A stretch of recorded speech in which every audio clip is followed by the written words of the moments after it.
Fala, investidor. Tudo bem com você? Aqui é o Jimmy. Você já teve algum erro na corretora que não foi ressarcido? Você olhou lá e aconteceu algum problema na sua conta e você queria buscar justiça? Já aconteceu isso contigo? Então hoje eu vou te mostrar que existe um negócio chamado mecanismo de ressarcimento de prejuízos que a B3 criou para de fato ajudar a ressarcir quando a corretora comete erros e ela não aceita a te ressarcir. Existe aqui a forma correta de usar isso, eu vou te mostrar todos os detalhes, como funciona, para caso aconteça de fato algum erro contigo, você consiga acionar esse mecanismo. Então vamos lá.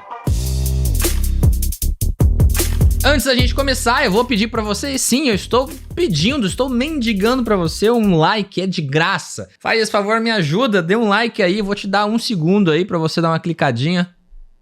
Já deu? Muito obrigado, quem não deu, no final do vídeo você dá então, tá? Mas vamos lá, hoje a gente vai falar do MRP, Mecanismo de Ressarcimento de Prejuízos. O que é esse MRP, né? Vamos lá, é uma ferramenta da B3 e a BSM, é uma associação autorreguladora. O MRP cobre prejuízos de até 200 mil por ocorrência. E quais são os tipos de prejuízos que o MRP cobre? São prejuízos provocados por erro da corretora. Então eu vou te dar um exemplo aqui. O investidor entende que a corretora cancelou sua ordem e resultou em prejuízo. O investidor tenta encerrar a posição e não consegue e acaba aumentando o prejuízo. O investidor quer encerrar uma posição, mas o home broker está indisponível, tenta por telefone, não é atendido, manda e-mail, não é respondido em tempo hábil.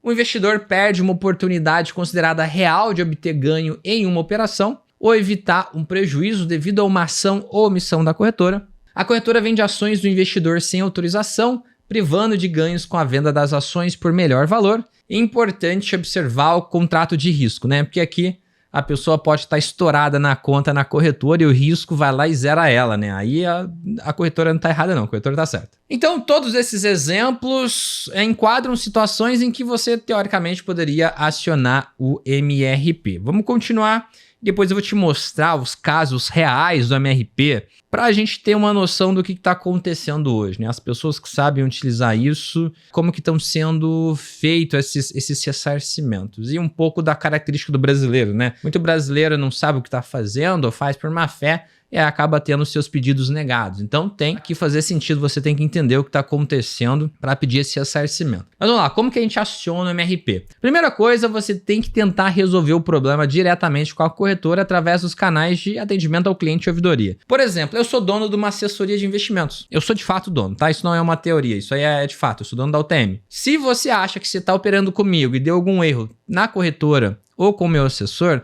você fala com quem? Você fala comigo. Você fala com o meu assessor, a gente vai olhar e se de fato teve um problema, a gente vai te ressarcir. Se a responsabilidade foi do assessor, a minha assessoria vai te devolver o dinheiro, vai te pagar o que for devido. Se for a corretora, existe um mecanismo que o assessor pede para a corretora analisar a situação e te pagar. Poxa, se a corretora está errada ou se o assessor está errado, 100% das vezes a gente ressarce, essa é a realidade, tá? O MRP é para caso de exceção, é para caso de que a corretora ela entende que ela não está errada, ela entende que você errou e você entende que a corretora errou. Ou então você está trabalhando com uma corretora que não é lá tão certa. A gente é vinculado à Necton, que é um braço do BTG, então é um grupo gigante onde todos os processos são corretos, onde todos os processos são muito bem feitos e a idoneidade da empresa nem se questiona. Então a gente não tem esses problemas. 100% dos casos que caem na nossa mão a gente resolve. Consulte se o seu caso enquadra na cobertura do MRP. Existe o site do BSM Supervisão, então você entra lá,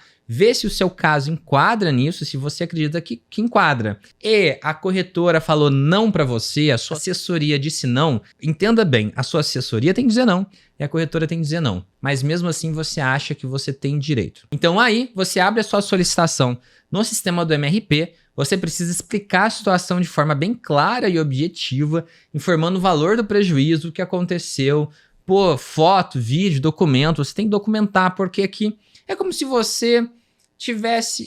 pensa, não é um processo na justiça, mas pensa que você tem que provar que você está correto, porque ninguém vai te dar dinheiro sem você estar correto. Então, se você está correto, sua assessoria disse não, a corretora disse não, abra a solicitação e faz essa explicação no detalhe. E aí, o MRP funciona, né? Mas e aí, esse negócio realmente funciona? Ele realmente ressarce? Os prejuízos podem ser ressarcidos até 200 mil, como eu já falei. E aqui algumas estatísticas dos últimos 12 meses. A gente teve aqui no MRP, não a gente e eu, tá? O MRP em geral, tá? O Brasil inteiro. Então, do Brasil inteiro, 194 reclamações acabaram no MRP. E elas, 194, foram julgadas. Dessas 194, 96 não preencheram os requisitos. Então, não enquadrava no quesito que o MRP de fato ressarcia, ou a pessoa nem falou com a corretora. Então, nesses casos, o MRP nem avalia o seu caso, né? Se você não fez o processo correto, fala com a assessoria, fala com a corretora, eles não vão dar muita bola para você. Se você não preencheu lá o formulário direito também,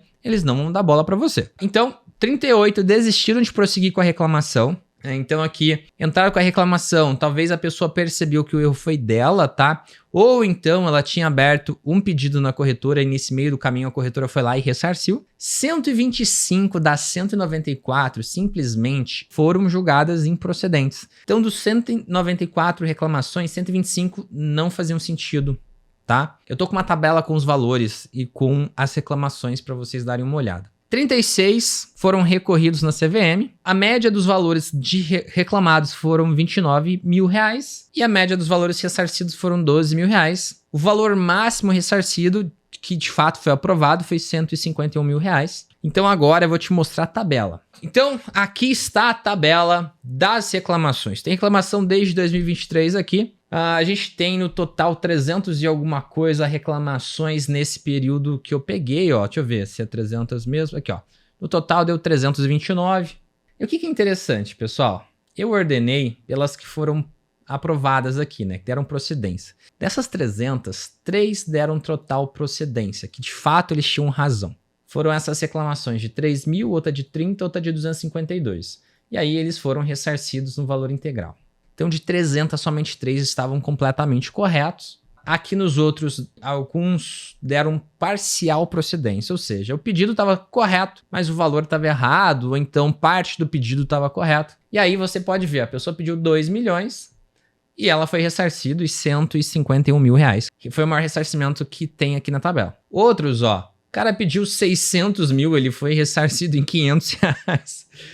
E foram aqui, a gente pode contar, foi do 5 até o 40, ou seja, 35 reclamações deram parcial procedência, o resto tudo negado. Improcedência, desistência, perdão, a gente tem algumas aqui que estão em recurso, mas, ou seja, não foi procedente também.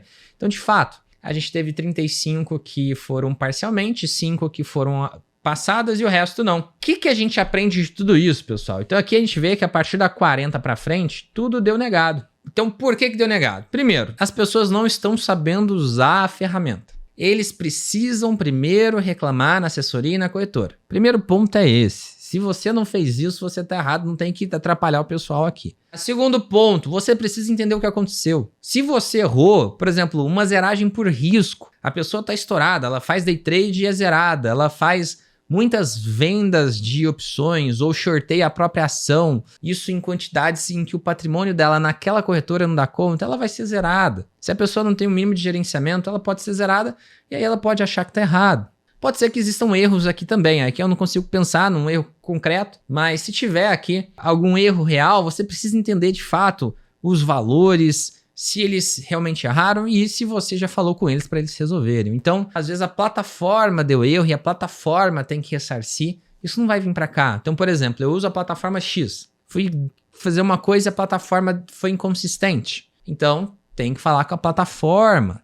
Então, você precisa de fato entender, pô, aconteceu um erro, isso é chato, a gente não devia ter que lidar com erros, mas se aconteceu, precisa identificar se foi um erro seu ou da corretora. Então aqui, olha esses pedidos, né? Alguns pedidos com valores enormes e que simplesmente dão improcedente. Muito do que acontece, e assim, quem trabalha com cliente costuma ver muito isso. Muitos clientes erram e acreditam e não querem assumir os erros e querem passar para o outro erro. Então, você tem que tentar ter essa neutralidade. Por que eu estou te falando isso? Para você conseguir identificar de fato o que foi um erro da corretora para você conseguir ser ressarcido. Porque se você tiver certo e conseguiu identificar que o erro não foi seu, você consegue. A assessoria, a corretora e o MRP vão te prestar assistência e vão te ressarcir se você estiver correto. Então, primeiro, veja se você está correto. Não dá para tentar dar uma desperta, o pessoal é muito bem instrumentado. Tem que tentar entender de fato qual foi o prejuízo. Não tem jeito de você achar que seu prejuízo foi igual aquele aqui. Achou que era 2 milhões ou 1 milhão, sei lá, e aí é ressarcido em R$500. Você tem que de fato ver, pô, que prejuízo que de fato eu tive, né? Não dá pra gente extrapolar, pensar em 1000 situações que teriam dado certo. É aquela coisa imediata, né? Pô, foi vendido errado, por exemplo. Vendeu a minha ação, só que minha conta tá tudo certo, e a ação passou de 10 para 20 reais. Aí beleza. E aí você tinha lá 10 mil reais, foi para 20, você perdeu esses 10 mil aí, beleza. Você pode discutir isso aí. Agora não dá para você falar que aí você teria vendido e teria comprado outras coisas e esses 10 mil teriam virado 100. Tem que ter um mínimo de bom senso, tá? Eu digo isso, parece óbvio, mas não é óbvio. Quem trabalha, lida com clientes, usuários, né? Quando a pessoa mexe com o sistema, ou quem tem cliente, sabe que acontece essas coisas. As pessoas têm uma dificuldade muito grande de entender. E aqui tem 2 motivos grandes, né? A falta de educação do brasileiro, educação formal de entender as coisas, sabe? Ninguém é obrigado a saber também coisas de mercado, mas isso é muito comum de levar a esses números que a gente viu aqui. E também, além da falta de entender o que está acontecendo, parte das pessoas quererem dar uma desperta. Então, se você estiver entendendo o que está acontecendo e não está querendo dar uma desperta, você provavelmente vai conseguir o ressarcimento. E, claro, na ordem que eu te falei. Fala com a assessoria, fala com a corretora e só depois você vem acionar aqui o MRP. Mas é isso. Eu acho isso interessante porque boa parte da minha jornada eu não sabia que isso existia, nunca precisei. Graças a Deus eu nunca sofri um erro desse. Mas caso aconteça contigo, isso seria uma situação horrível. Tá aí a ferramenta para te ajudar. Espero que você tenha gostado. Se você gostou, deixa um gostei. Se você passou já por essa questão da MRP, se você já conseguiu o ressarcimento, se você teve algum problema em algum lugar, diz aqui nos comentários pra gente entender o que pode ter acontecido contigo e como foi que você resolveu. Então é isso, meu amigo investidor. Obrigado por estar aqui comigo até agora. Um grande abraço e até o próximo vídeo.